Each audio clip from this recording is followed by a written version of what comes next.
Greetings, ladies and gentlemen. Today is August 22nd. The Brewers are first to 80 wins, and Kyle Tucker was playing hurt. Well, let's talk about it.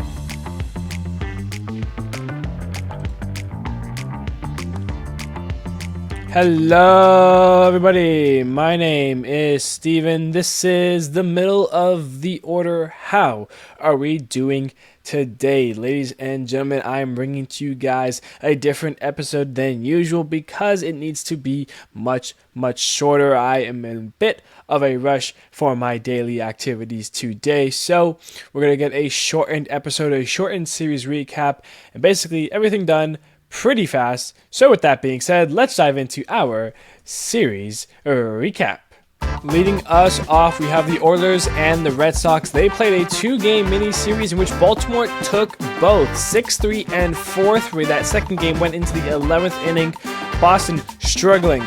Yankees and Rays, they also played a two-game mini-series. The Yankees come out swinging 13-3 and then 6-4 in the other game. They sweep that two-game mini-series. That other game wasn't extras as well, the 10th inning. So Yankees win 2, Red Sox lose 2. Astros and Tigers, they played 3, 10-0 Tigers, 1-0 Tigers as they walk it off on a walk to Gleyber Torres after Hunter Brown and Tarek Skubal dealt. And then a 7-2 Tigers win. They sweep the Astros. Rangers and Royals fighting in the AL wildcard 4-game series in Kansas City. Takes 3 of them. How about that? 4-3 Royals, 5-2 Royals.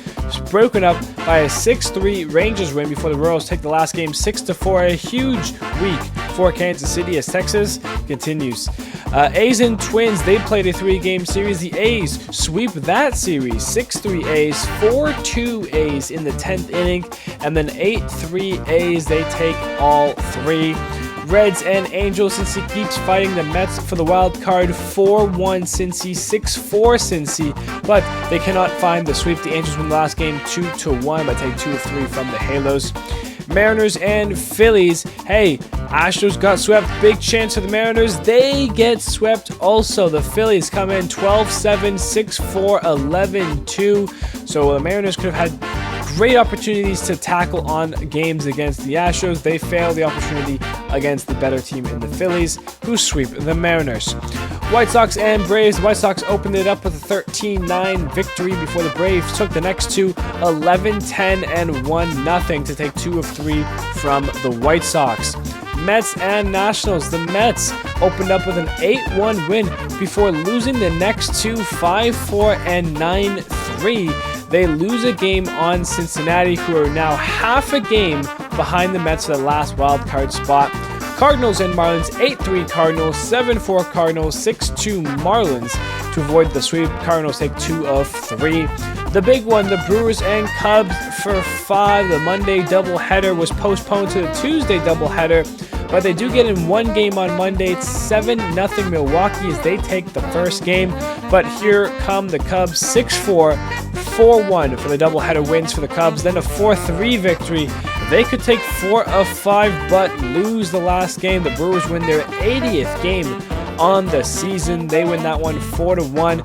And in the 5-game series, the Cubs take 3 of 5. They win the series, but they surely needed more. Blue Jays and Pirates. Pirates a 5-2 victory. Blue Jays a 7-3 win. And how about the Pirates handling the Blue Jays 2-1 the final? They get their series win over Toronto. Dodgers and Rockies play 4. The Rockies come back and walk it off, warming Bernabel with a single to win it. 4-3 Rockies.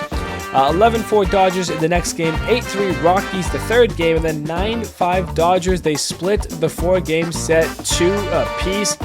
Giants and Padres now play 4. Good opportunity for the Padres once again to get games back. They lose the first game 4-3, but win the next ones 5-1, 8-1, and 8-4. They get a game back of the Dodgers. That's happening this weekend. Again, Padres 3 of 4 from the Giants. And lastly, Guardians and D-backs. Guardians 3-1 victory. D-backs 6-5 victory. And then Adrian De La Castellos walks off in extras with a single. 3-2 the final. The D-backs taking 2 of 3 from the Guardians for your series recap, ladies and gentlemen. Almost finish the whole song right then and there. The game of the week, we're taking you to Atlanta for White Sox and Braves. Michael Harris II, bottom first, 2-run homer, 16th. Boy, he's swinging a hot bat recently. 2-0 Atlanta. Top third, the White Sox come back. Mike Tauchman, a ground out that scores a run. And then Kyle Teal, a 2 RBI double, puts the White Sox in front by 1. They score 3 runs in the third. It's 3-2 White Sox. Bottom 4, 2-run home run for Jurickson Profar. His 10th of the year puts Atlanta back out in front. But in the top of the 5th, the White Sox would strike with 5. Miguel Vargas ties it up on an RBI single. Lenyon Sosa, another RBI single, makes it 5-4. And then Luis Robert Jr., a bases-clearing double, scores 3. And from 4-3, it's 8-3. The White Sox add more in the top of the 6th as Kyle Teal hits his 4th home run on the season. A 2-run shot has the White Sox up 6 right now. Bottom of the 7th, it's Atlanta's turn to score 5 in an inning. Ronald Acuna, an RBI single. Drake Baldwin then walks with the bases loaded. Ozzy Albies gets a 2-run single. It's 10-8 currently. And then Nacho Alvarez Jr. grounds out to get one more run in. It's 10-9. The Braves still looking for more. Would find it in the next inning as Drake Baldwin gets a 2-run single to tie and take the lead. So the White Sox score 7 in 2 innings. So the Braves come back, score 7 in 2 innings. They win it 11-10, the final for your game of the week. A good game there for two teams that aren't really going anywhere in this season. Moving on here now, let's get into the baseball news quickly. Victor Robles has been suspended 10 games for throwing his bat at a pitcher during his rehab starts. Forgot to mention this, I believe, last episode. Maybe I did mention it. I can't remember. But basically, he's been getting hit a lot in AAA during rehab assignments from pitchers, specifically from one team. And I think after his 5th or 6th hit by pitch, he just kind of had enough. You know, he had just come back from being hurt. He's trying to get healthy to play. And kind of lost his mind in the heat of a moment, throws his bat at the pitcher. Did not hit him, don't worry about that. But just the act alone is something that I don't think I've ever seen. And a 10-game suspension is aggressive, but also kind of warranted at the same time. That's not something you really do. So Victor Robles, when he is healthy, ready to go back for the Mariners to help them in their chase, he will have to sit out 10 more games and wait for that to come. Expansion and realignment. This is something I definitely forgot to talk about on last episode. They were talking about it during the Little League game. Rob Manfred was in the booth and basically said, hey, expansion to division realignment, like there's a very high likely chance that that's going to be coming real soon, the way you've been talking about it in that game. So obviously that has spread like wildfire across the league, people coming up with different divisions and different teams that could expand into MLB. And I thought it'd be really fun to do so myself. But again, because of the time constraints that I've been placed on myself here, I'm going to be taking on that on Monday. So over the weekend, I'll tackle my idea of a division realignment and expansion, and we'll go over that and continue talking about that a little bit more come Monday. But just that alone has been really fun news and really fun to see in the game of baseball. People talking about that, deciding, you know, what kind of moves could be happening and what could be coming soon in the near future. Blue Jays and Pirates, they played in a 3-game series. They had a bit of a kerfuffle, specifically between Tyler Heineman, Blue Jays' backup catcher, and then the Pirates' Tommy Pham, who we of course know has been in plenty of altercations in his career. He's definitely one to not back down from a fight. The whole thing starts in an at-bat where Heineman catches a pitch that calls ball. Heineman kind of talks him a little bit, arguing about the pitch, thinking it was a strike. And then in the very next pitch would be in ball 4. Tommy Pham bat flips his bat right in front of Heineman, who of course takes exception to that, and the two of them begin altercation. Some of the comments afterwards from Heineman, from Pham, from Schneider, from multiple players and sources kind of wild, I guess. Pham, of course, like I mentioned, not a guy who likes to he'll say he doesn't like to start anything and just kind of will be the first one to end anything. He's always waiting in the parking lot for someone to meet him. I think Pham loved him as a player, especially in his days with the Cardinals. I think he's a great kind of utility player. Remember when he helped the Diamondbacks in their postseason run in 2023. He's a good player. He's a veteran guy, been around the league a long time, but at times lets his heated self prevail in instance, and I think it hurts him at times, and I think this is one of those times that hurt him.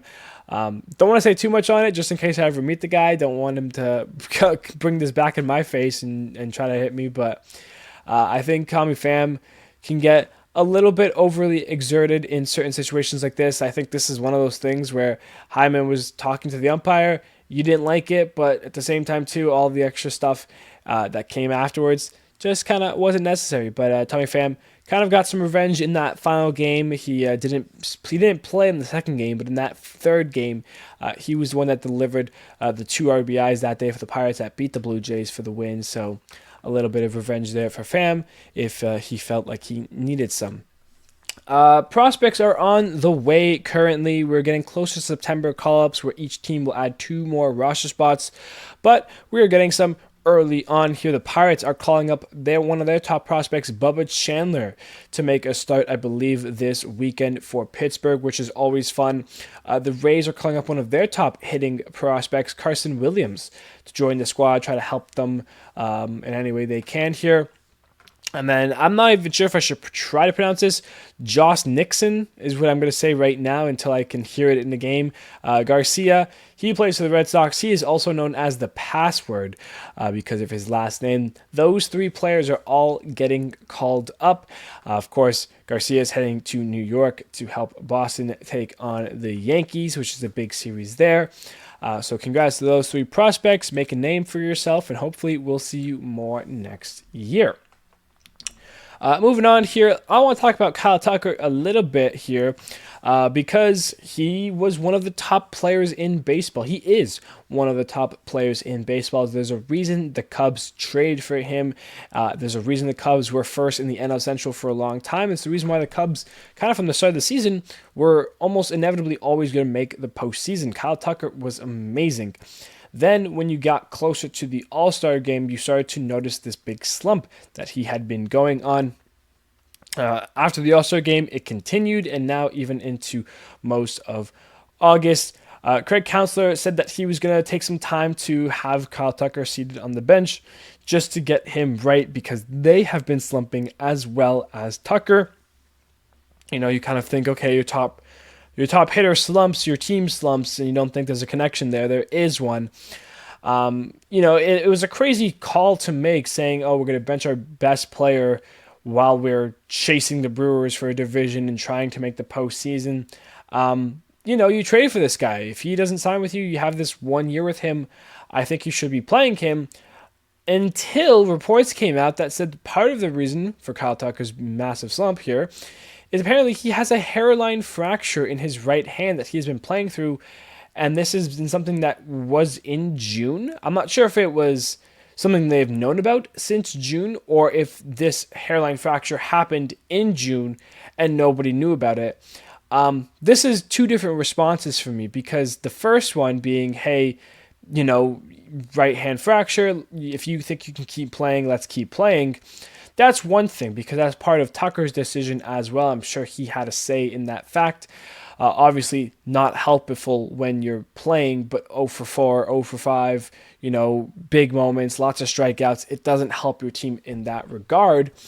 But if it's the other way around where it's, hey, he's had this fracture in his hand since June, but we didn't know about it, that gets me all, what the hell are we doing then? Because this is the same thing that happened, I think last year, maybe even 2 years ago with the Yankees and Rizzo, where he had been playing with a concussion that nobody knew about. How do you not know one of your players is concussed? Like, what are we doing here? So if that's the case, I mean, you have all this technology, you have all this staff on hand to try to help your players be the best they can, and Kyle Tucker's playing through this injury that nobody knows about. I mean, how does nobody know about this injury? Like, it kind of blows my mind. I'm pretty sure it is the earlier one, though. I think it's just the fact that he was playing through it, that they all knew about it, but they thought it would be beneficial to keep him playing. Yeah, it turns out not. Hopefully, Kyle Tucker either can get healthy and can kind of help his team down the line here, because that's kind of what I want for Kyle Tucker. It's a contract year, it's a big year, and this slump definitely has him a little bit in his head. So hopefully he can get out of it and help the Cubs down the stretch here. But that is something that I want to mention.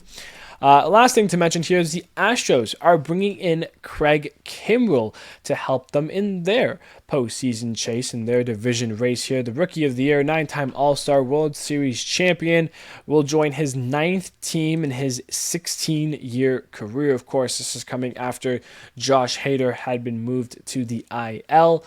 And when you make this kind of move here, you got to think, okay, well, maybe Hader's injury is more serious than first thought, or maybe they just think that their bullpen, by losing Hader, takes a bit of a hit, so they have to bring in someone.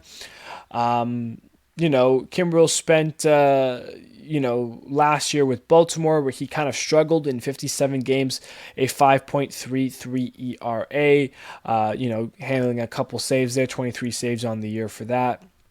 This year, he signed back with the Braves, is where he started his career on.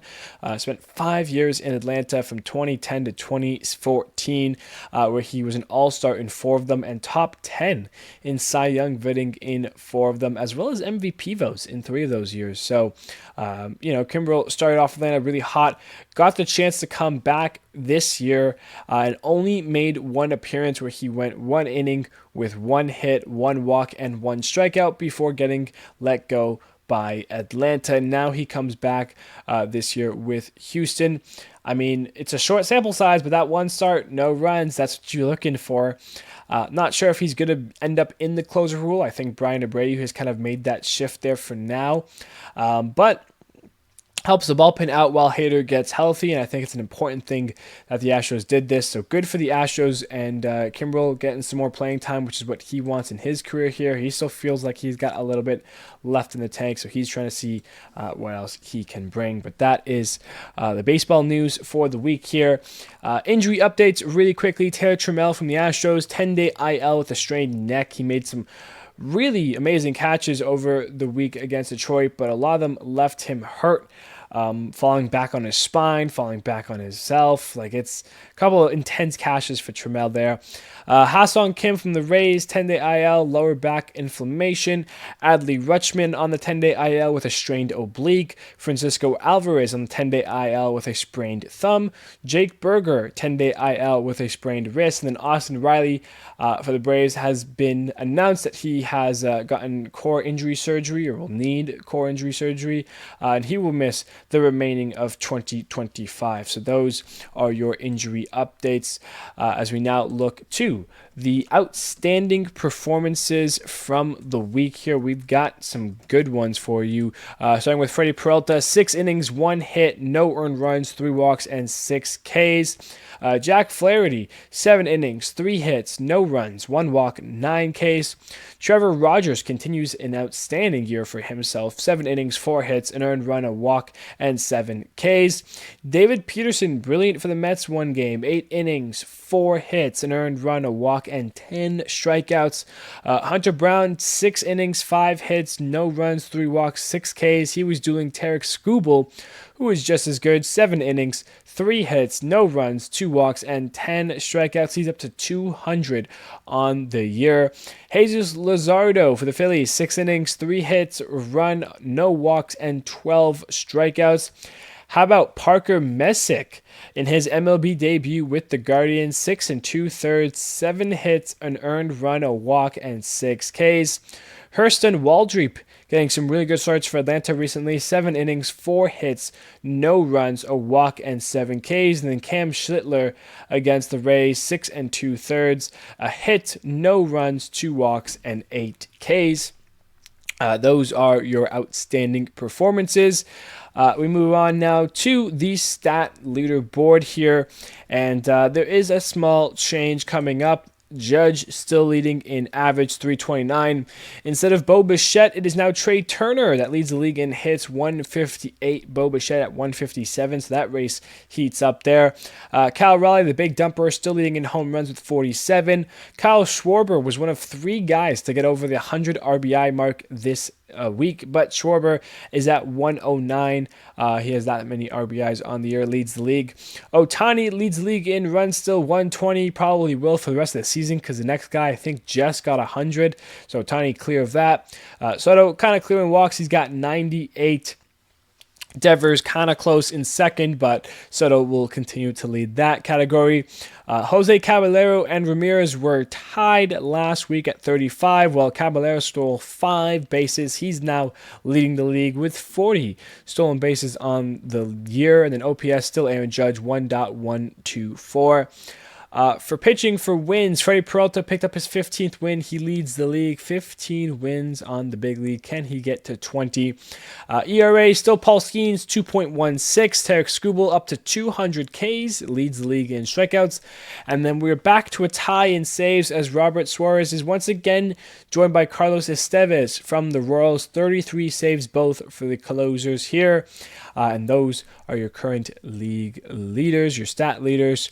As we now take a look at the upcoming series for the weekend, and there are some great matchups. Cardinals and Rays, Astros at Oilers, Red Sox and Yankees play 4, and the wild card race is in this series for a lot of fun.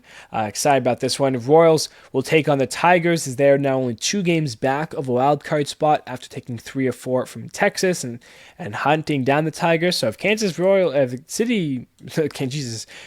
City Royals sweep the Tigers, the AL Central kind of heats up a little bit as well.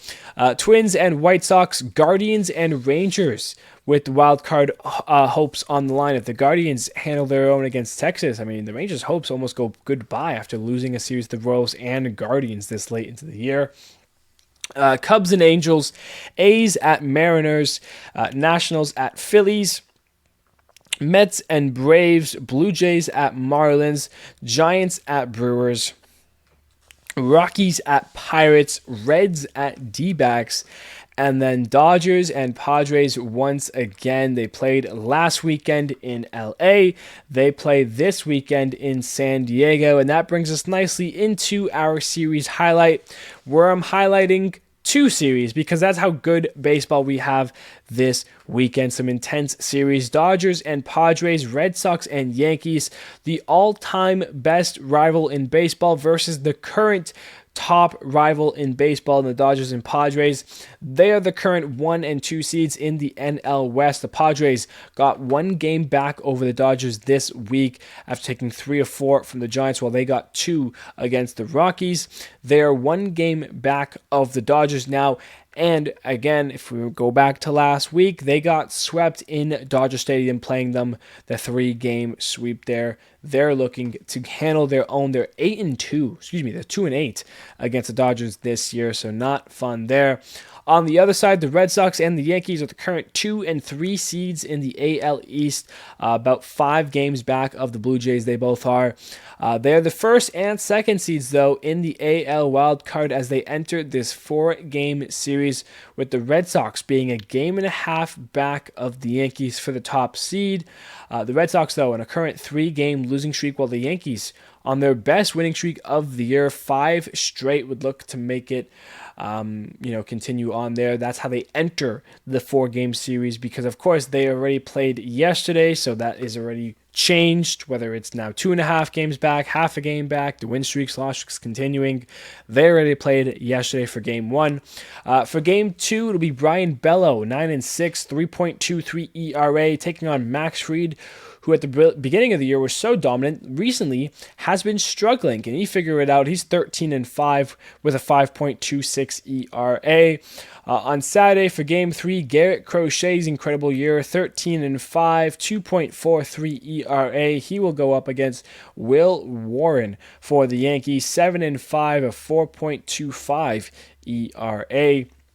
And to round up this 4-game series on Sunday Night Baseball, Dustin May, 7-9, 4.59 ERA, will go up against Carlos Rodon, who is 13-7 with a 3.24 ERA. Him and Max Fried now kind of matched with the recent Max Fried struggles here, but those are the starting pitcher matchups for the weekend for Boston and New York here. While the Dodgers and Padres will have a different set of pitchers, obviously. Blake Snell on the mound for the Dodgers, 3-1, a 1.80 ERA. He will go up against Yu Darvish, who is 2-3 with a 5.97 ERA. This is a different pitching matchup that we saw last week. Blake Snell did not face Darvish. Blake Snell last weekend, I should say. 6 innings, no runs for Snell. He was very good at handling the Padres, so can they counteract? Meanwhile, Darvish gave up 4 runs in the first inning to the Dodgers. He went 4 innings afterwards. Kind of regrouped after that first inning blow up. This time he will be hoping for no first inning blow up. For game 2, Tyler Glasnow, 1-1, a 3.12 ERA, goes up against Nestor Cortez, who was 1-2 with a 5.87 ERA. Glasnow last weekend, 5 innings and gave up 2 runs in the process. Nestor Cortez did not pitch last weekend in the series, and neither did these two guys. Yoshinobu Yamamoto is 10-8, a 2.9 ERA to 2.90 ERA. Goes up against Nick Pivetta, who is 13-4 with a 2.81 ERA, one of the top pitchers for the Padres this year. Again, neither of these guys pitched last weekend. They pitched this weekend. And Padres looking to take 2 of 3 to at least tie the Dodgers. But if the Dodgers take 2 or 3 or even get another sweep, I mean, we can almost talk about this division being wrapped up kind of. Lastly here, playoff predictor. Let's jump into it. Mariners in the 6th seed, Astros the 3 seed, Yankees the 4 seed, Yankees the 5 seed. No, what? Yankees the 4 seed, Red Sox the 5 seed. So it's Red Sox at Yankees, Mariners at Astros. Jesus Christ. Astros beat the Mariners, Red Sox beat the Yankees. So our ALDS matchups, Astros at Blue Jays, Red Sox at Tigers. The top 2 seeds move on. We have Blue Jays and Tigers in your ALCS matchup, and the Detroit Tigers head to the World Series. On the NL side, Mets and Dodgers. Mets in the 6th seed, Dodgers the 3 seed. Take on each other, while the Padres in the 5 seed taking on the Cubs in the 4 seed for the NL wildcard round. Dodgers beat the Mets. Padres beat the Cubs. We head to the NLDS matchup. Dodgers at Phillies.